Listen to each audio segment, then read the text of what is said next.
ሰላም ጤና ይስጥልን በመላው ዓለም የምትገኙ የተወደዳችሁ የሮሃ ቲቪ ተከታታዮች የጥር 13 2018 ዓ.ም የረፋድ ዜናዎችን ይዘንላችሁ ቀርበናል። አርበኛ ደረጀ በላይ አንድነቱን በሚመለከት በሰጡት መግለጫ የአመራር መደባውን መክረንበት የተከወነ ነው ብለዋል። ዝርዝር መግለጫውን ይዘናል። ፓትርያርክ አቡነ ማቲያስ በጥምቀት በዓል አከባበር ላይ አለመገኘታቸውን ተከትሎ ከፕትርክናቸው ተነሱ በሚል ለተሰራጨው መረጃ ምላሽ ተሰጥቷል። ስለ አቡነ ሳዊሮስ የተሰማም ነገር አለ። የብልጽግናው አገዛዝ በምዕራብ ጎጃም ቋሪት በታቦት ላይ ተኩስ ሲከፍት በባህር ዳር ጥምቀት ጭፈራ ላይ ደግሞ የአርበኛ ዘመነ ካሴ ስም ሲጠራ ውሏል። ዝርዝር ፋኖን የተመለከቱ መረጃዎችን ይዘናል። ኤርትራ ከብልጽግና ጋር የገባችውን ፍጥጫ በሚመለከት በአንድ መድረክ ላይ የቀረበው ትንታኔ አሳሳች፣ ሚዛናዊነት የጎደለውና ፖለቲካዊ ዓላማ ያለው ነው ስትል ተቃውማለች። የዩጋንዳ ተቃዋሚና የምርጫ ተፎካካሪ የነበረውን የተቃዋሚ ፓርቲ ፕሬዝዳንታዊ እጁን እንዲሰጥ የአገሪቱ ጦር መሪ የሙሴቬኒ ልጅ አስጠንቅቀዋል። ውድ አድማጭ ተመልካቾቻችን አብራችሁ ልትቆዩ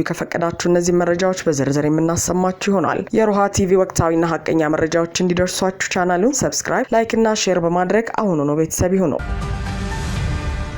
እና አርበኛ ደረጀ በላይ አንድነቱን በሚመለከት በሰጡት መግለጫ የአመራር ምደባውን መክረንበት የተከወነ ነው አሉ። አንጋፋዎቹና አርበኛ ደረጀ በላይና አርበኛ ሰለሞን አጣናው እንዲሁም ሌሎች የጎንደር ጠቅላይ ግዛት እዝ አመራሮች የአማራ ፋኖ ብሔራዊ ንቅናቄ አፋብን መመስረቱን አስመልክቶ መልእክት አስተላልፈዋል። በአፋብን መመስረት ከፍተኛ ደስታ እንደተሰማው በመግለጫው ላይ ገለጸው የአፋብን የአማራ ፋኖ ጎንደር ጠቅላይ ግዛት እዝ አዛዥ አርበኛ ደረጀ በላይ የድርጅት አመራር ብለን የመረጥናቸው ያለምንም ሽኩቻና ሴራ ነው ሲል ገልጿል። አርበኛው በድርጅቱ ውስጥ ሆነን በጠቅላይ ግዛታችን ያለውን ጦር እየመራን እንቀጥላለን ሲል ማብራርቷል። ቅር የተሰኛችሁ ሰዎች ቅር እንዳይላችሁ አሳስባለሁ ያለው አርበኛ ደረጀ ሁሉንም ነገር ተነጋግረን ተማምነን ነው አንድነቱን የፈጠር ነው ብሏል። እኛ አንድ እንደሆነ ሁሉ በውጭም ያላችሁ የትግላችን ደጋፊዎች አንድ ላይ ሆናችሁ እንድትታገሉ እንፈልጋለን ሲል ገልጿል። የአማራ ፋኖ አንድ ባለመሆኑ ሁሉም ለአንድነት ሲጓጓ የነበረው አንድነት በመዘግየቱ ብዙ ችግር ገጥሞና ነበር። አሁን ግን በሁሉም ጉጉት አንድነቱ መጥቷል። እንኳን ደስ አላችሁ፣ እንኳን ደስ አለን።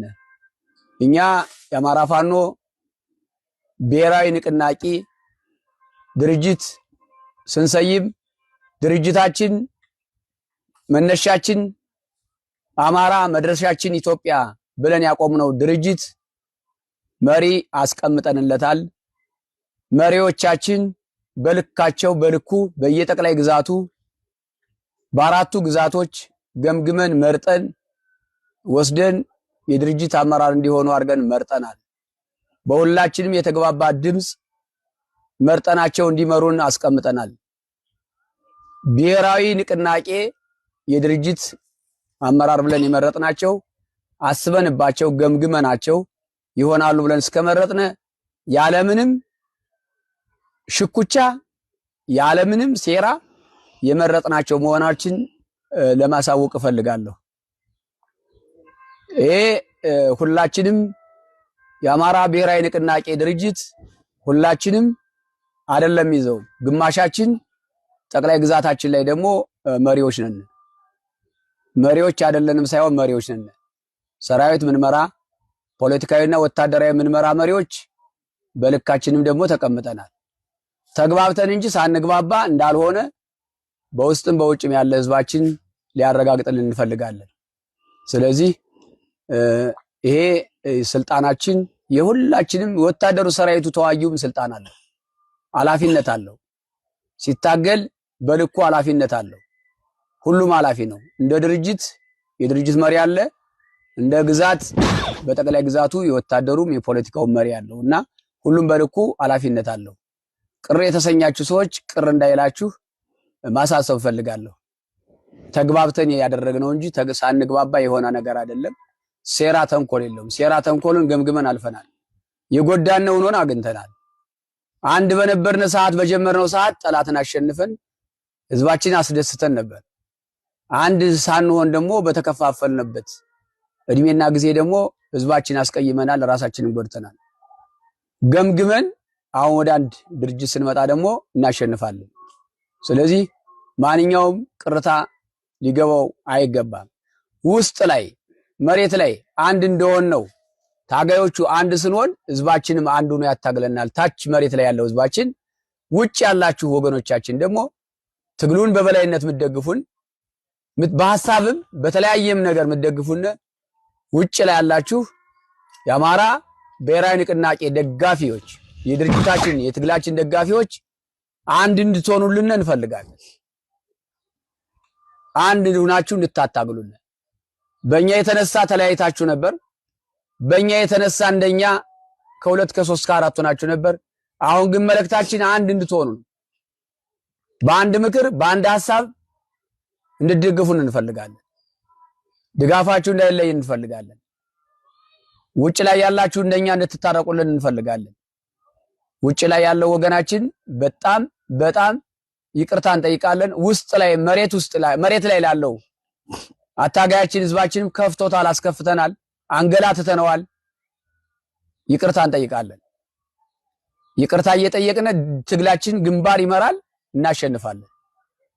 ሌላው መልእክት ማስተላለፍ መፈልገው በዚያው ልክ እኛ በተከፋፈልንለት ቦይ እየገባ መንግስት የመደበው አገዛዙ የመደበው ከኛም አጥብቀን ስንይዘው ፈንገጥ እያለ የሚወጣው በየመንገዱ እየቆመ ህዝባችን አስቀይሞ ቆይቷል። የተለያዩት አታድርግ የተባለውን እያደረገ ህዝባችን ሲያስቀይም ቆይቷል። አንድነታችን ይህን ሁላ ቦታ ይሰጠዋል ማለት ነው። የአፋብን የአማራ ፋኖ ጎንደር ጠቅላይ ግዛት እዝ አርበኛ ሰለሞን በተመሳሳይ በአንድነቱ የተሰማውን ደስታ ገልጾ የአመራር ምደባው ተነጋግረንበት የተወሰነ ነው፣ ይመሩናል ያልናቸውን ወንድሞቻችን ወደፊት አምጥተን እኛም በቀጠናችን ያለውን ወታደር ለመምራት መክረን ነው አንድነቱን ያመጣ ነው ብለዋል። ስለዚህ ልዩነትን የሚያሰፉ አካላትና በመሃል ገብተው የሚበጠብጡ ከትግሉ ውጭ ያሉ አካላት ከድርጊታቸው እንዲታቀቡ አሳስበዋል።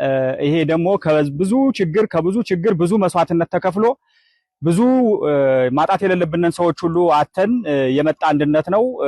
በደምና በአጥንት የተመሰረተ አንድነት ስለሆነ እንኳን ደስ አላችሁ እንኳን ደስ አለን እያልኩኝ ይሄን ተቋም ሁላችሁም ውስጥም ያላችሁ አገር ወዳድ ኢትዮጵያዊ ጭምርት የአማራ ተወላጅ የሆናችሁ አማራ የሆናችሁ በደሉ የገባችሁ ሁሉ በርትታችሁ ልዩነትን እያጠበባችሁ ይሄን ተቋም እንድትደግፉ ይሄ ተቋም እየሰፋ እንዲሄድ እንድታደርጉ በዚሁ አጋጣሚ መልእክት ማስተላለፍ ፈልጋለሁ። አንድነቱ የመጣው ፈልገነው ሁላችንም ተስማምተንበት ተግባብተንበት ማን የት ቦታ መሆን አለበት የሚለውን የጋራ አድርገነው ተጠንቶ ብዙ ተደክሞበት የመጣ አንድነት ነው። አንዳንድ ደጋፊዎቻችንም ሰራዊታችንም ጭምርት እነገሌ ለምን እዚህ ቦታ ሆኑ፣ እነገሌ ለምን አልሄዱም፣ እነከሌ ለምን ዝቅ አሉ፣ ለምን ከፍ አሉ የሚለው ቃል በተግባር ይፈጸም ዘንድ ቃል የእምነት ዕዳ ነውና ትላንትና በሚዲያ እየወጣነ እኛ አንድነት ነው የምንፈልገው እኛ አንድ ነው ምን ሆነው አባል ሆነን መታገል እንፈልጋለን። ዋናው ነፃነትን እንጂ የምንፈልገው ስልጣን አይደለም፣ ስልጣኑ የቁጥቋጦ ስልጣን ነው እያልን ስንናገር የነበረውን ቃላችን በተግባር ለመፈጸም ይመሩና ለምንል ወንድሞቻችን ኃላፊነቱን አስረክበን እኛ ደግሞ በሚመጥነን ሰራዊቱ ጋር ሆነን እያታገልን ሙተን ይሄን ህዝብ ነፃ ማውጣት ስለሆነ አላማችን በዛ ልክ እንድትረዱና ሁላችሁም ከመበሻሸቅ ወጣችሁ ከሌላ ነገሮች ከጎጠኝነት ከመንደርተኝነት ከሰፈርተኝነት ወጥተን ሁላችንም ይሄን ተቋም እየደገፍነ እየመራነ በህግና በስርዓት የሚመራ ተቋም ነው። ስለዚህ የሰራ ሰው ይመሰገናል። መደገፍ የመረጥናቸው መሪዎቻችን መደገፍ ይኖርብናል።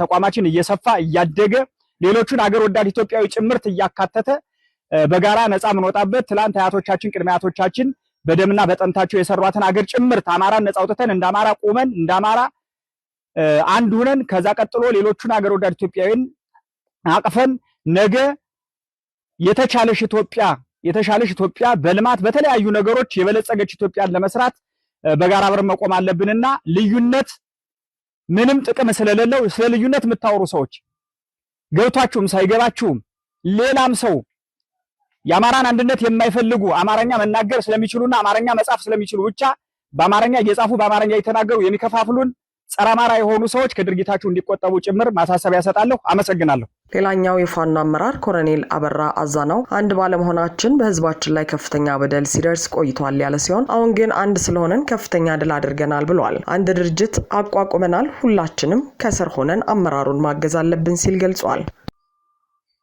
አንድነቱ አማራ አንድ በመሆኑ እንኳን ደስ ያላችሁ የሚል መልእክት ነው ማስተላልፈው።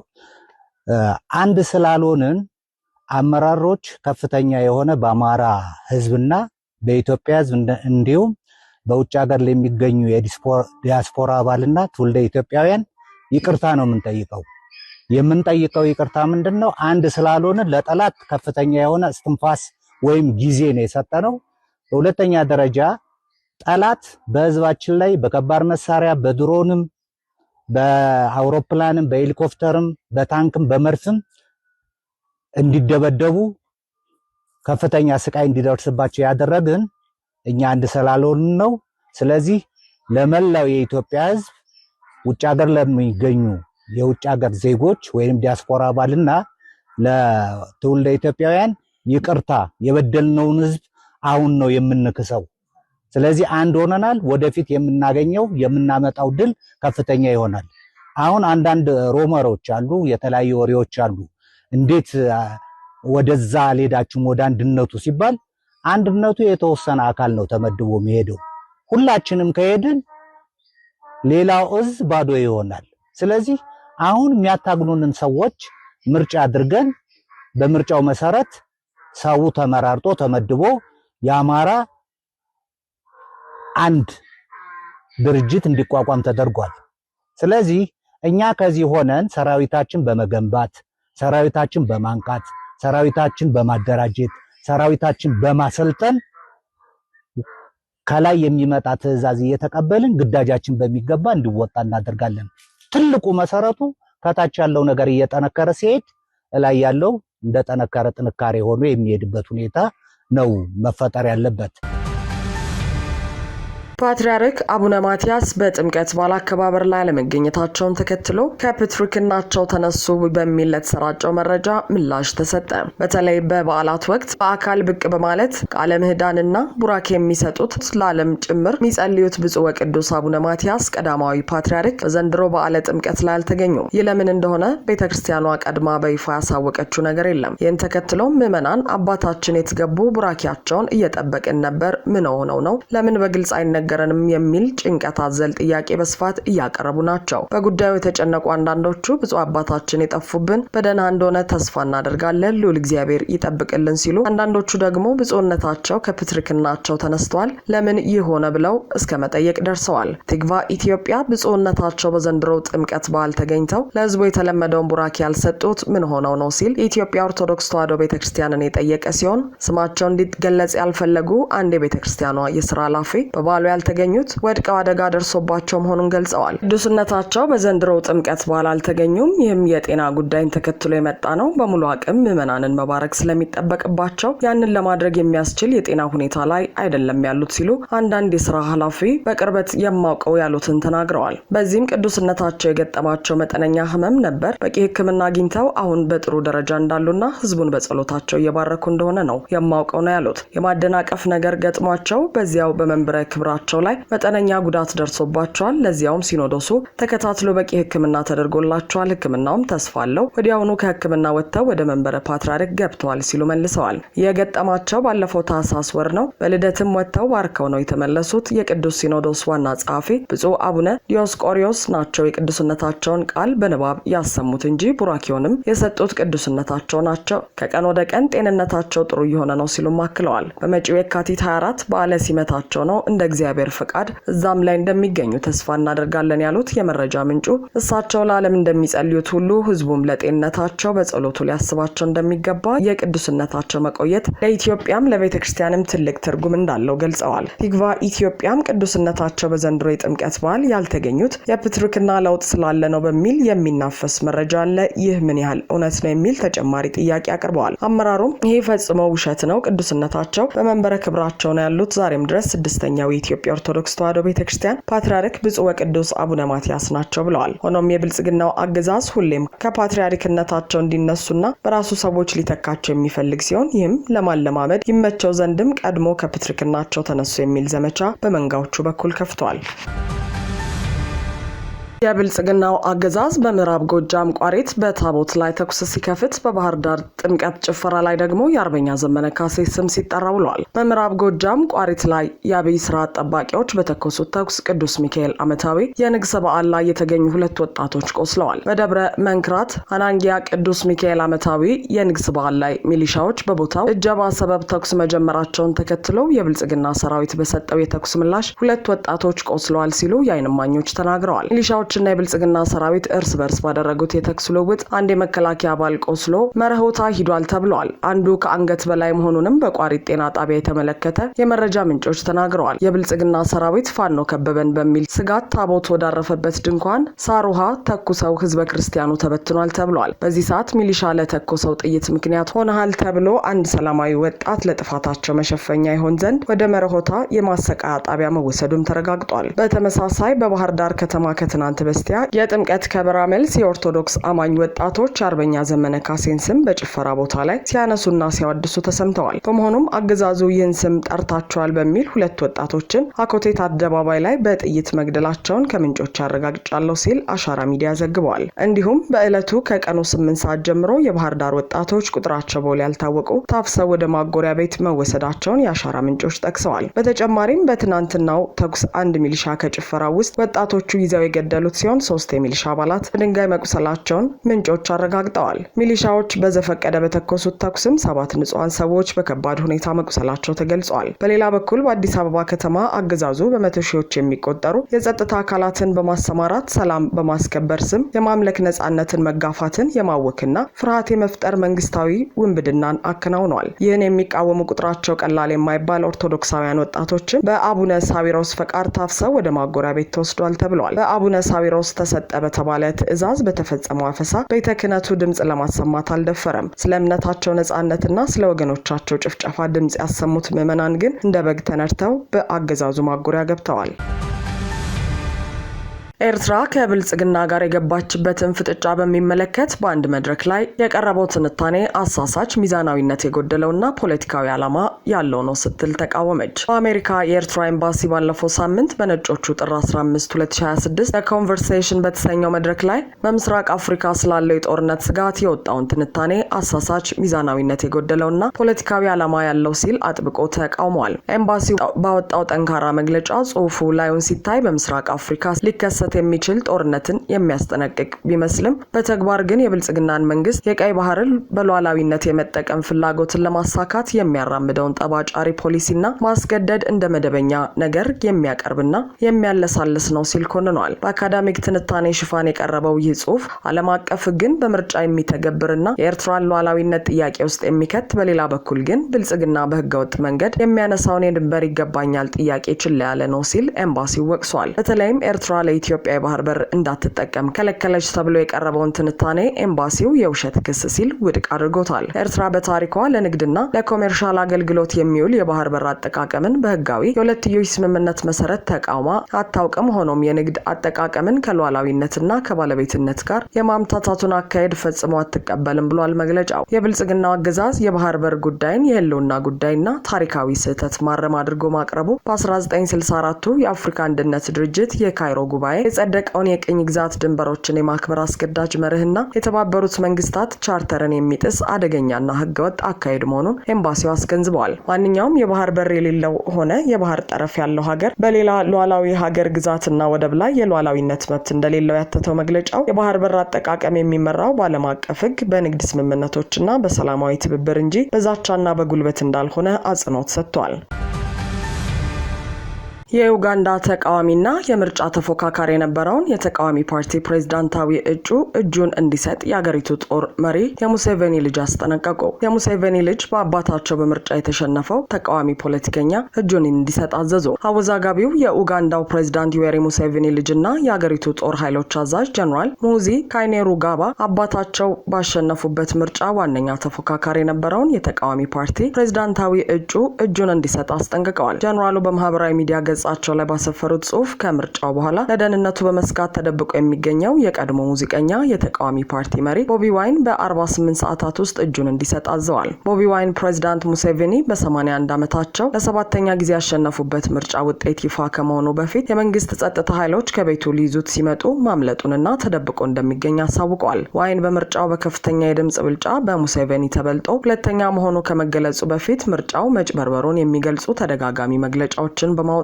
ህዝቡን ለሰላማዊ ተቃውሞ ጠርቷል። ጀነራሉ የአባታቸው ስልጣን ይሆናሉ ተብሎ በስፋት የሚታመን ሲሆን ለተቃዋሚው ፖለቲከኛ በማህበራዊ ሚዲያ ጠንካራ ማስጠንቀቂያ አስተላልፈዋል። ቦቢ ዋይን በ48 ሰዓታት ውስጥ እጁን ለፖሊስ የማይሰጥ ከሆነ እንደ ህገወጥ አመፀኛ ተቆጥሮ እርምጃ ይወሰድበታል ሲሉ ኤክስ ላይ አስፍረዋል። ጀነራሉ በሌላ የማህበራዊ ሚዲያ መልእክታቸው ካለፈው ሳምንት ወዲህ 22 የኤንዩፒ የቦቢ ዋይን ፓርቲ ሽብርተኞችን ገድለናል ሲሉ እርምጃ መወሰዱንም ገልጸዋል። ከምርጫው ጋር በተያያዘ በርካታ አንዳንድ ሪፖርቶችም በመቶዎች የሚቆጠሩ የተቃዋሚ ፓርቲ ደጋፊዎች ተገድለዋል ብለው ያመለክታሉ። አድማጭ ተመልካቾቻችን የሰዓቱ የሮሃ ቲቪ ዜናዎች የተከታተላችኋቸውን ይመስሉ ነበር። አብራችሁን ስለነበራችሁ ከልብ እናመሰግናለን። ሰላም።